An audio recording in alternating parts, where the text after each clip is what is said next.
बिस्मिल्लाहिर्रहमानिर्रहीम। अस्सलाम वालेकुम नाज़रीन, आप यूट्यूब चैनल देख रहे हैं। मैं इमरान खान हूँ। ईरानी मीडिया ने भी डोनाल्ड ट्रंप के बयान की तरदीद कर दी है और जिसमें दावा किया था कि ईरान अमेरिका को तोहफ़ा दे रहा है और कुछ ऐसे जहाज़ आबनाए हुर्मुज़ में से गुज़र रहे हैं जिनके ऊपर पाकिस्तानी झंडे लगे हुए हैं। इस पर फिर बाद में इसहाक डार ने स्टेटमेंट दिया कि ईरान के साथ पाकिस्तान का कोई मामला हुआ है, जिसके बाद 20 टैंकर्स जो तेल से लदे हुए हैं उनको इजाज़त मिलेगी आबनाए हुर्मुज़ में से गुज़रने की। कुछ गुजर गए हैं और 2 टैंकर्स रोज़ाना गुजरेंगे। ग्राउंड के ऊपर इसकी तस्दीक नहीं हो रही। ईरान की जानिब से जब तोहफ़ों की बात उनसे पूछी गई तो उन्होंने कहा जी हमने अमेरिका को कुछ नहीं दिया। जो बड़े बाखबर सहाफ़ती ज़राए हैं ईरान में या जो ईरानी मीडिया है जो ईरान की गवर्नमेंट को रिपोर्ट करता है, उन्होंने कहा है कि ईरान ने ट्रंप को किसी किस्म का कोई तोहफ़ा नहीं दिया और ना ही उनका कोई तोहफ़ा देने का इरादा है। ट्रंप झूठ बोल रहा है जिसके लिए वो जाना चाहता है। ये अब ईरान ने कहा।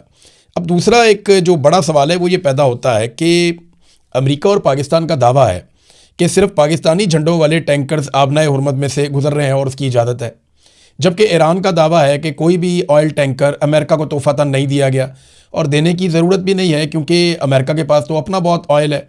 वेनेज़ुएला भी उसके पास है, वो यहाँ से वैसे भी 1% ऑयल लेकर जाता है, तो वो इतना उसको चाहिए भी नहीं। अब ये जो टैंकर्स गुजरे फिर ये किसके हैं? अगर ये अमेरिका को नहीं जा रहे और पाकिस्तान को तोहफे में ये बात मिली है या ये सहूलत मिली है, तो फिर स्कूल पाकिस्तान में बंद हैं। हमारे मुल्क में स्मार्ट लॉकडाउन की बातें हो रही हैं। हुकूमत जो है वो ये लॉकडाउन लगाने पे तुली बैठी है। हमारी ही क्रिकेट लीग जो है वो बगैर तमाशाइयों के हो रही है। फिर पेट्रोल की कीमतें भी सबसे ज़्यादा हमने बढ़ा दी हैं। तो मेरी समझ से बाहर है कि पूरे खित्ते में ऐसा कुछ नहीं हो रहा किसी मुल्क में जो कुछ पाकिस्तान में हो रहा है। वजह क्या है? वजह समझ नहीं आ रही। अगर आपकी सप्लाई चल रही है तो फिर आपको ये सारा कुछ करने की ज़रूरत नहीं है जो सारा कुछ आप कर रहे हैं। एक्चुअली पाकिस्तान की सप्लाई चल रही है, ये पाकिस्तान ने दावा किया है, और अगर सप्लाई चल रही है तो ये सारा कुछ ना करें। लेकिन करने का मकसद क्या है? ये वो खसारे पूरे करते हैं जो इनको बजट के अंदर है। पाकिस्तान के अंदर कारोबारी ज़िंदगी तकरीबन मुअत्तल है। लोग सरमायाकारी नहीं कर रहे, लोग पैसा लगा नहीं रहे। गुर्बत पाकिस्तान के अंदर लगातार बढ़ती चली जा रही है। अभी नए अदाद-ओ-शुमार आए हैं, अगले वीलॉग में आपके साथ हम इसकी डिटेल शेयर करेंगे। अब मामला यह है कि जितना पाकिस्तान की मईशत को तबाह कर दिया मौजूदा सरकार ने और मिलिट्री एस्टेब्लिशमेंट ने मिलकर अपने फ़ायदे के लिए, अब उसको कवर तो करना है। तो कवर करने के लिए इनके पास एक ही रास्ता बचता है, गैस, पेट्रोल और बिजली की कीमतें महंगी कर दें, अंधाधुंध टैक्सेस लगा दें, तनख्वाहदार तबके के ऊपर उसकी तनख्वाह में से टैक्स काट लें।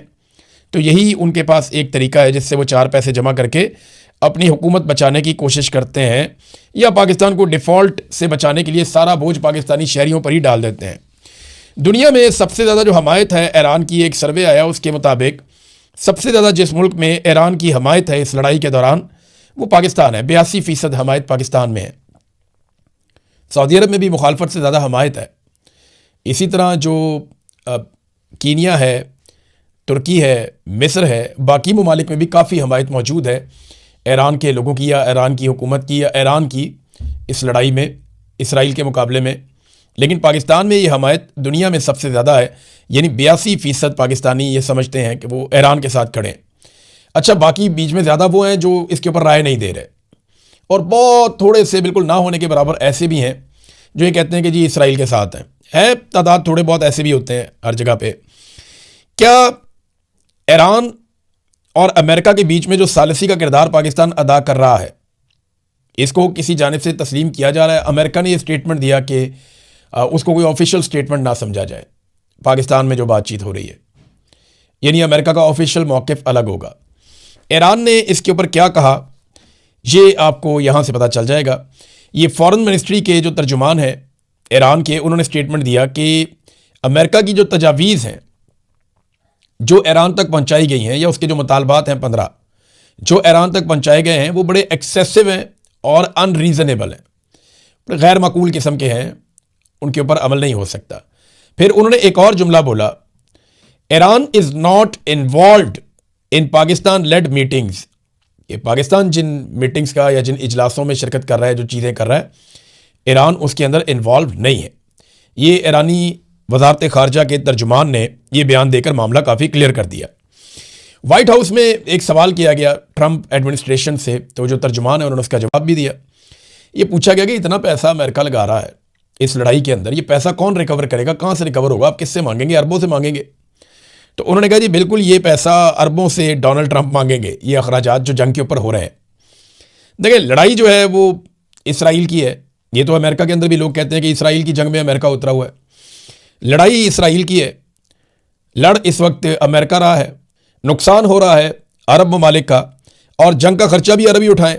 कमाल नहीं हो गया? वैसे ये ज़बरदस्त आइडिया नहीं है कि अरबों का ही नुकसान हो, अरबों की चीज़ें तबाह हों, अरबों का ही कारोबार बंद हो, अरबों के लिए अपना हुर्मत भी बंद हो, अरबों के वहाँ पे जो है वो माली नुकसान हो बहुत बड़े पैमाने पर, और उनके तहफ़्फ़ुज़ के लिए जो उनसे अरबों डॉलर लिए गए हैं वो भी ज़ाया हो जाएं, और एंड में जंग का खर्चा भी अरब चुकाएं। तो ये तो बड़ी नामुनासिब बात है।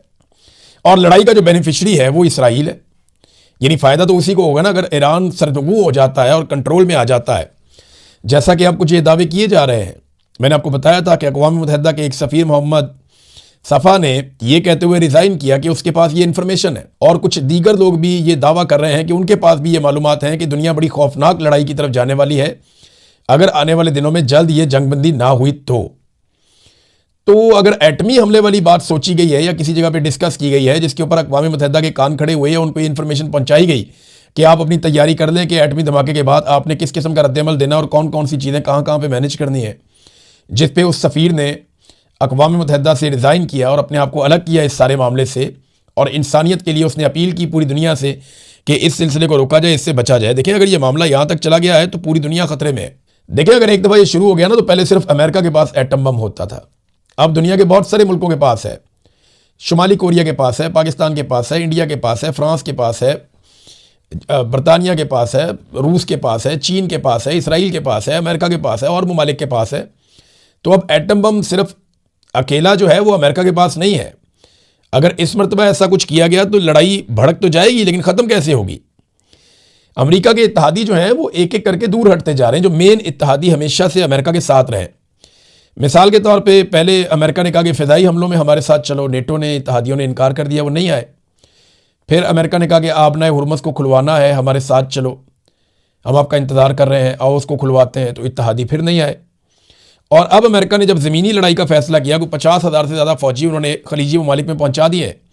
ज़्यादातर फ़ौजी जो है वो अड्डों की बजाय मुख्तलिफ अलग अलग जगहों पर रुके हुए हैं, कोई होटलों में ठहरे हुए हैं, कोई प्राइवेट जगहों पर, कोई दफातर में, ताकि, और उनकी नकलो हरकत को खुफिया रखा गया है ताकि ईरान उनके ऊपर अटैक ना करे। तो ये जो इतनी बड़ी तादाद में फ़ौजी पहुँचाए गए हैं खलीजी ममालिक में, तो अब अमेरिका की ख्वाहिश है कोई ज़मीनी कार्रवाई या ऑपरेशन किया जाए। अगर वो इसमें जाते हैं तो फिर उन्हें अपने इत्तेहादियों की याद आएगी। तो बरतानिया ने पहले ही कह दिया जनाब हम इस लड़ाई का हिस्सा नहीं बनेंगे। तो अमेरिका के इत्तेहादी अमेरिका से नाराज़ हैं, हत्ता कि मैं तकारीर सुनता रहता हूँ यूरोपीय यूनियन के नुमाइंदगान की, जो यूरोपीय ममालिक हैं वो किस तरह तकरीर करते हैं। स्पेन ने, बेल्जियम ने, फ्रांस ने, जर्मनी ने उड़ा के रख दिया अमेरिका के नुक्ता नज़र को। वो मानते ही नहीं कि ये लड़ाई ठीक है और अमेरिका ने ठीक किया। वो शदीद मुखालफत कर रहे हैं अमेरिका की, बल्कि जर्मनी के अंदर तो ये मुतालबा भी हुआ अपोजिशन के प्लेटफॉर्म से कि जनाब अमेरिकन फ़ौजियों को निकालें यहाँ से। स्पेन ने अपने अड्डे देने से साफ इनकार कर दिया, बिल्कुल कोई अड्डा नहीं है, ना फ़िज़ाई हदूद देंगे ना कोई अड्डा देंगे, जाओ यहाँ से। तो अमेरिका के साथ आज तक कभी ऐसा हुआ नहीं था, लेकिन आज सारे ममालिक अमेरिका के सामने आकर खड़े हो गए। आबनाए हुर्मुज़ को बाईपास करने के लिए ना एक पाइपलाइन है जो फजीरा की तरफ जाती है, इसको फजीरा पाइपलाइन कहते हैं।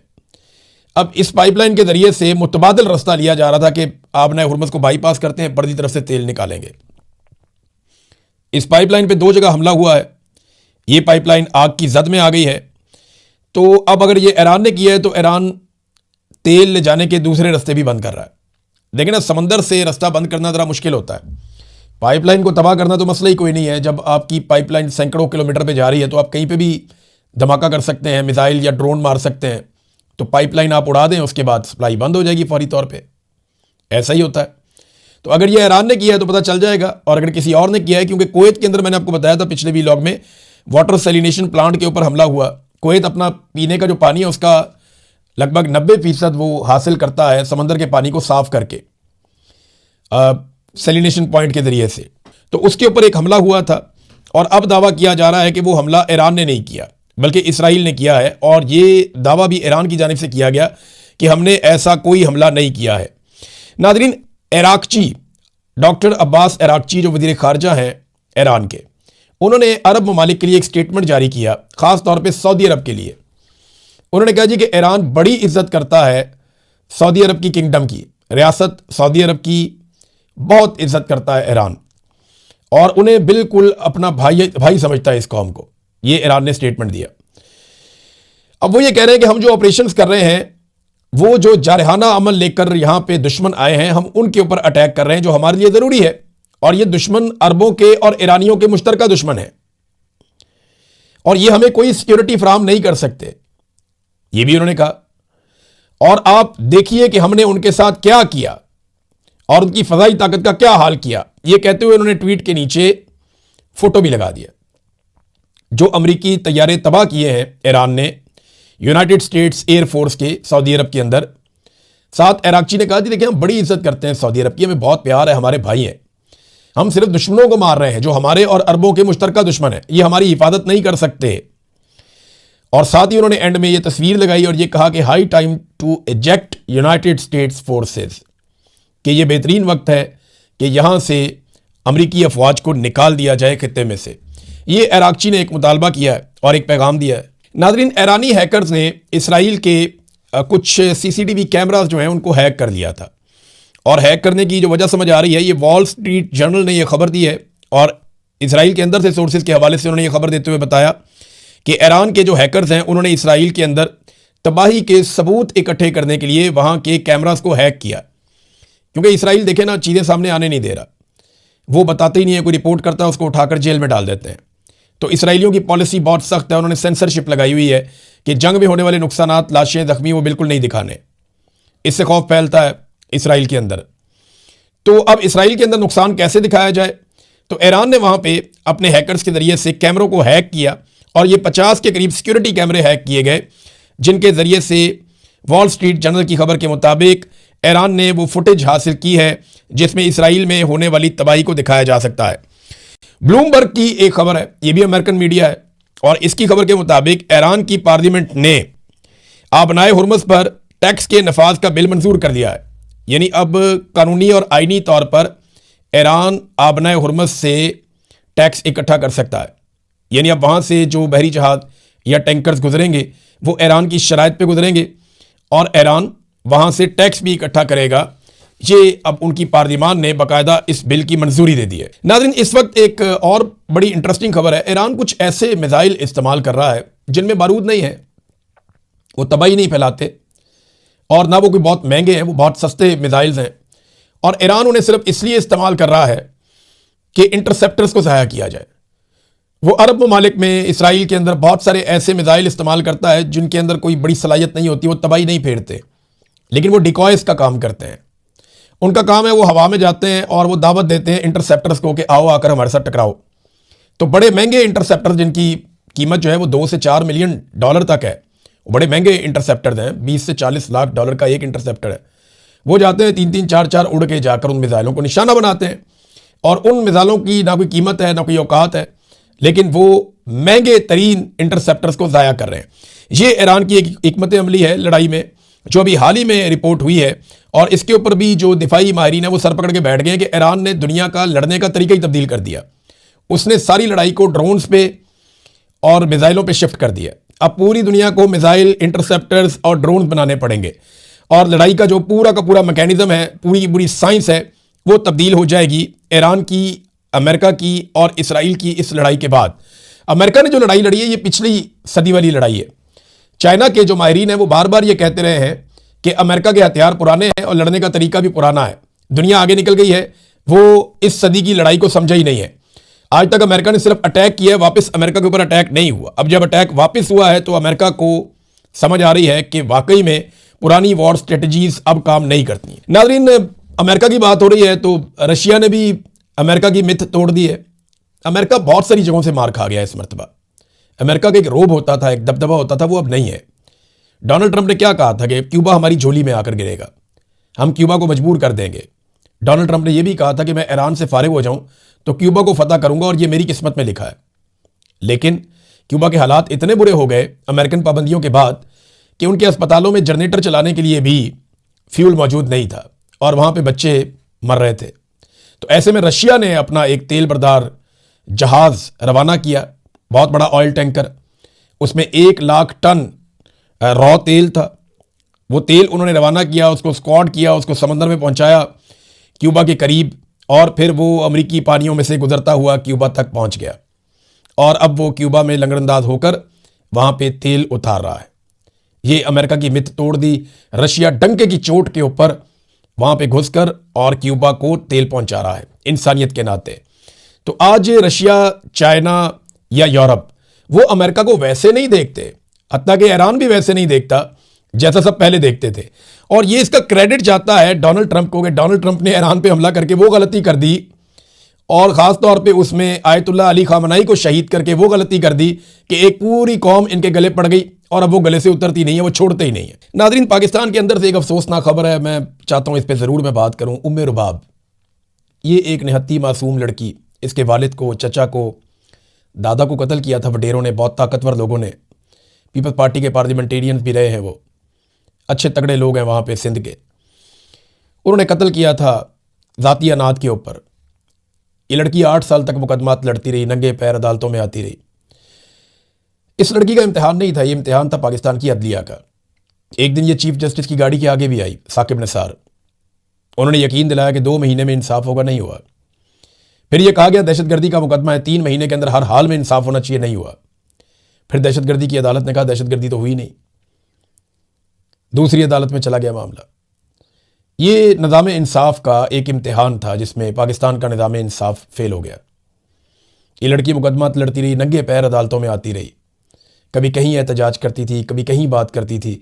इसने तमाम दरवाजे खटखटाए, लेकिन अदालत ने मुल्ज़िमान को बाइज़्ज़त बरी कर दिया। ये इतना नहीं है, बल्कि वो मुल्ज़िमान दंदनाते हुए अपने इलाके में दाखिल हुए और बेशुमार उन्होंने हवाई फायरिंग की। उनके लोगों ने उन्होंने सेलिब्रेट किया और फायरिंग के साथ सेलिब्रेट किया। बिलावल का सिंध ऐसा है, सरदारी का सिंध ऐसा है कि एक मासूम निहत्ती लड़की इंसाफ लेने की कोशिश में दरबदर होगी। आज बेनज़ीर जिंदा होती ना, तो वो देखती कि कैसे इंसाफ नहीं मिलता। बेनज़ीर के अंदर इंसानियत बाकी थी, ऐसा लगता था। बेनज़ीर भुट्टो जो है वो ख़वातीन के मामलात में काफ़ी हसास थी, लेकिन ये जरदारी रिजीम बिल्कुल ऐसा नहीं सोचता। वरना इस तरह दंदनाते हुए, रक्स करते हुए, फूल फेंकते हुए, फायरिंग करते हुए ये मुल्ज़िमान कभी अपने इलाके में वापस दाखिल ना होते। बहरहाल अभी और अदालतें भी पड़ी हैं, देखते हैं अपील के अंदर क्या होता है। अब तक के लिए इतने, अपना ख्याल रखिएगा, अपने इस चैनल का भी। अल्लाह हाफ़िज़।